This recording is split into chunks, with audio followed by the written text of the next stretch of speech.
Hello friends, welcome back to the mini video guys and my YouTube channel guys. Today friend we are going to talk about guys Infinix phone guys accessibility setting guys, and today video title is guys how can we enable guys color correction mode and how to use in Infinix phone device.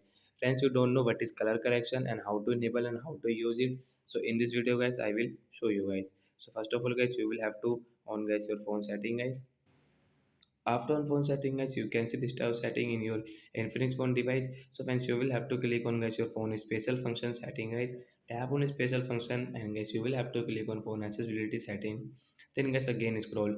As you can see Infinix phone guys color correction mode guys you want to enable. So guys you can enable from here. After enable guys you want to change your skin color. So guys you can change from here. So I will change into this color and friends come back. Friends you can see guys screen color and the phone icon color will change. Icon color and screen color is different. So like that guys, we can change guys our screen color setting and then we can enable color correction and we can use in Infinix phone device. So bye guys.